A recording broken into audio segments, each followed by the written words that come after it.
Back in 2016, Lindsey said something rather nasty on his flight to becoming the next president of the United States. Under the towering arches of Washington National Cathedral, Donald Trump stood over Lindsey Graham's casket and did the unexpected. He laughed. But behind that lighthearted eulogy lies a far darker, high-stakes story.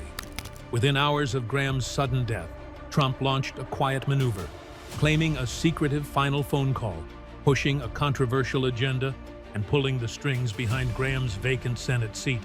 Was it a sincere farewell or a calculated political power grab? Let's dive in. The feud nobody forgot. Okay, so before we get into the eulogy, we need to rewind the clock because none of this makes sense without the backstory. Back in 2016, during the wild ride that was the Republican presidential primary, Donald Trump and Lindsey Graham were not friends, not even close. They were both running for president. They were both trying to win over the same voters, and things got personal fast. It started when Trump said Senator John McCain was not a war hero, which, understandably, did not go over well. Graham, who was close with McCain, called Trump a jackass on live television. And Trump being Trump, he did not let that slide. At a campaign event in South Carolina, Trump stood in front of a crowd and basically said, "Hold on, didn't this guy call me a name years ago too?" Then he pulled out a piece of paper with a phone number written on it, Graham's actual personal cell phone number, and he read it out loud. Twice. To a crowd. On camera. For the whole country to hear. Of course, people actually called it. The voicemail was full. His inbox was overflowing because apparently half of America decided to dial a senator's personal cell just because Trump told them to. Or possibly because it might have been a fun thing to do. Graham's team was furious, and honestly, who could blame them? This was not a subtle jab. This was Trump handing out Graham's private information like it was a party favor. And here is the thing, Graham did not just let it go quietly either. He later filmed himself smashing a cell phone to classical music, which, if you think about it, is one of the more dramatic ways a politician has ever responded to a rival. So by every measure, this was a real feud. Public, messy, and honestly kind of petty on both sides. This was not some random influencer beef or a reality show argument.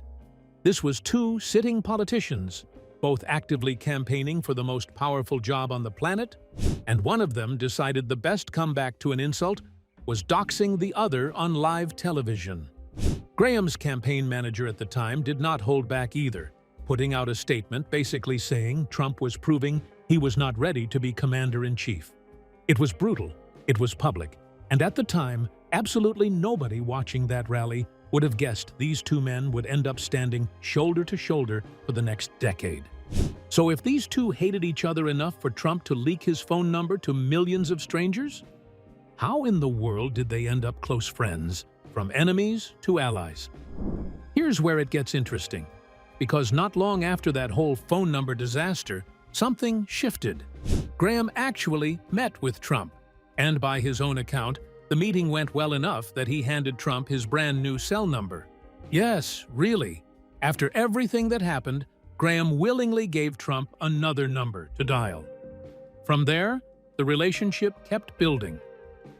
Graham went from being one of Trump's loudest critics in the Republican field to becoming one of his most visible allies in Washington. He was there through impeachment hearings. He was there during Supreme Court confirmation battles. He was there during just about every major moment of Trump's presidency, standing right beside him or right behind him at a podium. And according to Trump himself, speaking decades later at Graham's funeral, that whole phone number disaster was actually the beginning of it all. Trump said that stunt was, quote, something he shouldn't have done, but that Graham had, quote, the last laugh, because while Trump blew up his phone for one single day, Graham did not stop calling him for the next 10 years. 10 years of phone calls from the man whose number got broadcast to the entire country. It's honestly one of those only-in-politics kind of stories. Two grown men, both running for the highest office in the country, insult each other publicly, leak private information, smash a phone on camera, and somehow end up as friends for over a decade. You could not write this as fiction and have people believe it. And once that friendship took hold, it did not just stay a background detail. Graham became one of Trump's most consistent defenders through some of the most turbulent chapters of his political life. Impeachment proceedings, controversial cabinet picks, Supreme Court battles, you name it. Graham was often right there, publicly backing him up when plenty of other Republicans were choosing their words a lot more carefully. That kind of loyalty does not happen by accident, and it definitely does not happen between two people who secretly still hate each other. Whatever bridge got built after that phone number disaster, it held for a very long time. But if they became such close friends, why bring up the phone number scandal at all, especially at a funeral? The funeral that stopped Washington. So here's the setting. Lindsey Graham passed away suddenly on July 11th at 71 years old after suffering what officials described as an aortic dissection, basically a tear in the wall of his aorta. He had reportedly just gotten back from a visit to Ukraine not long before he died, which, if you know anything about Graham's foreign policy passions, tracks completely with who he was. His death sent shockwaves through Washington. This was not some quiet lawmaker nobody had heard of. Graham had been in the Senate for over 2 decades, plus years in the House before that, and years of active duty as a lawyer in the Air Force before politics ever entered the picture. He actually served more than 6 years on active duty as an Air Force lawyer, then spent years in the South Carolina Air National Guard, and later the Air Force Reserves, eventually retiring as a colonel. So this was a man who genuinely lived multiple full careers inside one lifetime and touched basically every major political fight of the last 30 years along the way. So when it came time for the funeral, it was not some small private affair. It was a full-blown Washington moment. His casket went through the Capitol first, carried by an armed forces team in honor of his military service. Then it moved to Washington National Cathedral for an invitation-only service that pulled in an absolute who's who of American politics. We're talking Vice President J.D. Vance, Treasury Secretary Scott Bessent, Secretary of State Marco Rubio, who actually served alongside Graham in the Senate for years, Defense Secretary Pete Hegseth, Eric Trump and Lara Trump were there too. And it did not stop at American politics either. World leaders flew in. Israeli Prime Minister Benjamin Netanyahu was there. Ukrainian President Volodymyr Zelensky was there too. Think about that for a second.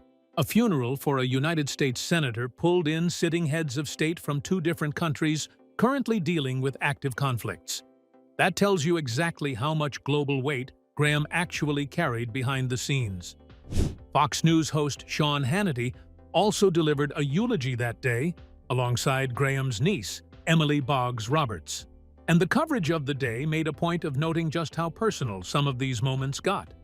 At one point, as Graham's casket was carried out of the cathedral while a military band played, Trump reportedly stopped to comfort Graham's sister, squeezing her hand and kissing her cheek before the casket was loaded up for its journey back to South Carolina, where a second service was planned for the very next day in Graham's hometown of Columbia.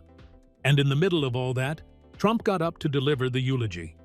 So with all these dignitaries watching, what exactly did Trump choose to say about his old friend and former rival? The eulogy that turned heads.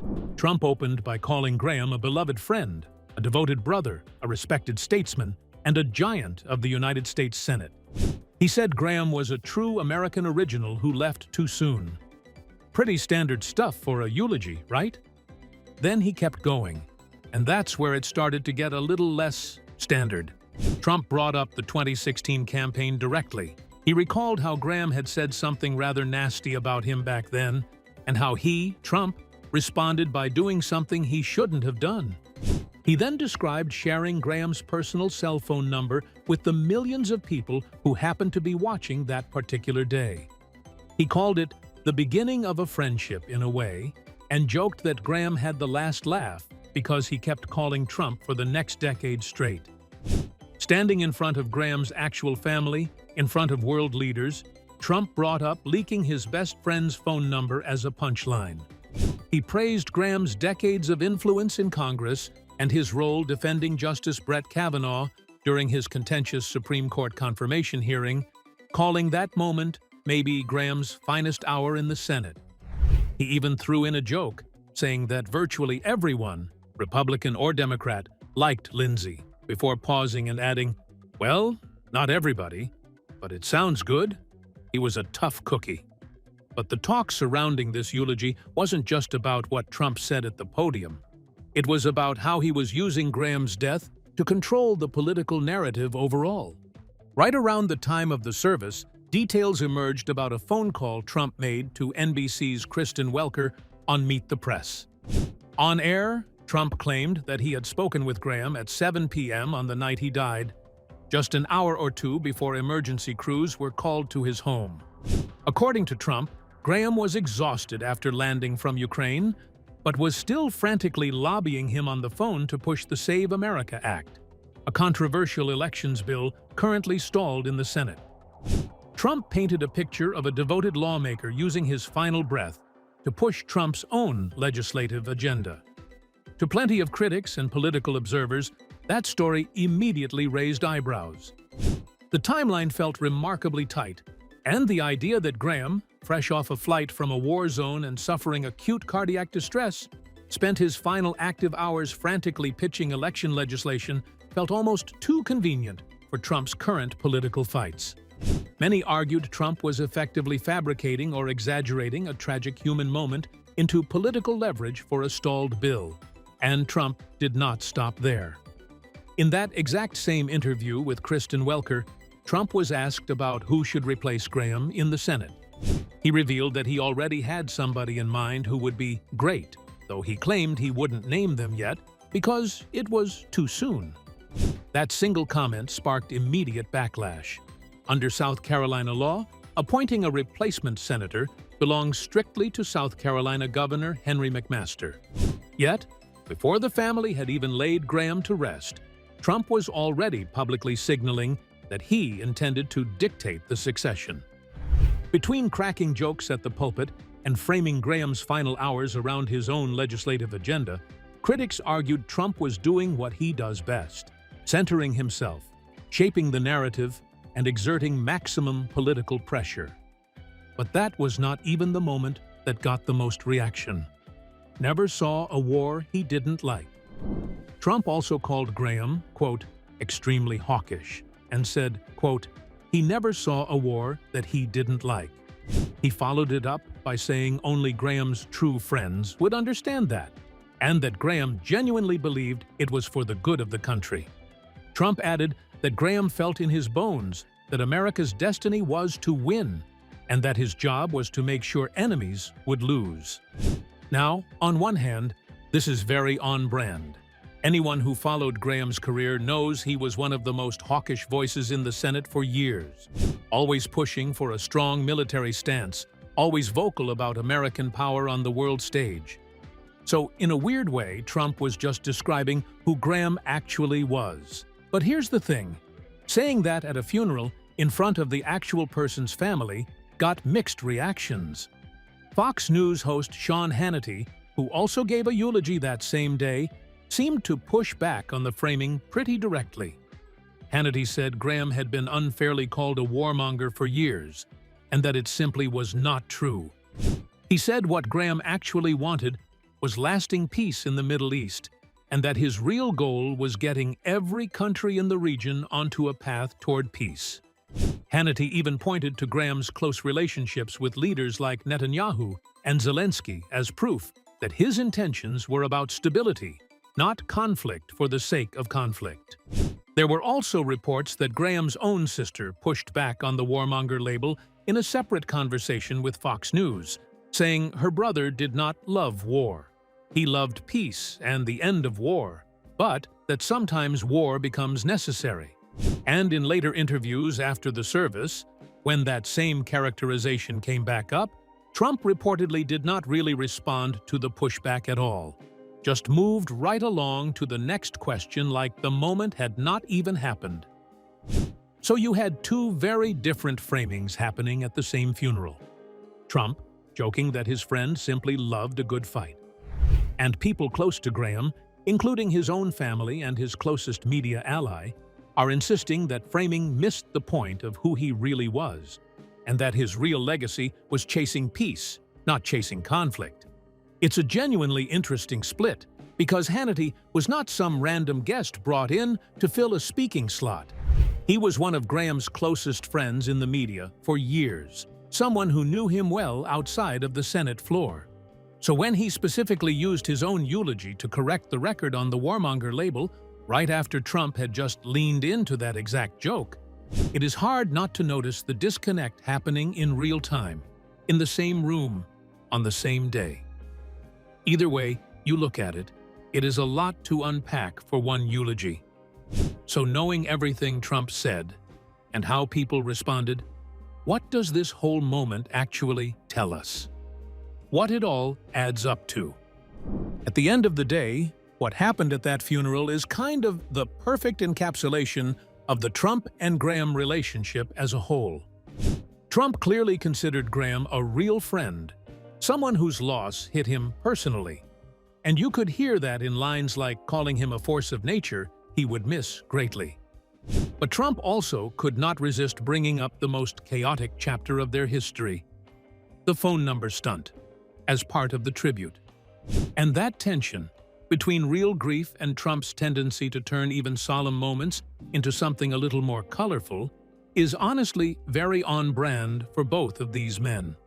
Graham spent years being criticized as a hawk who loved a fight, and even in death, that reputation followed him right into his own funeral, sparking a defense from his closest media ally in real time. There is also something bigger going on here about how we process grief in public life, especially when the person being mourned lived such a loud, larger-than-life kind of career. Graham was never a quiet background senator. He was a guy who made headlines constantly, who picked fights and threw himself into foreign policy debates with more passion than almost anyone else on the Hill. So maybe it actually makes sense that his funeral would not be some perfectly polished, scripted affair either.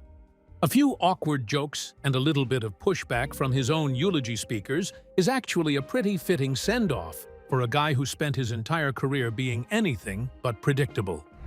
And then there is the political reality hanging over the whole day too.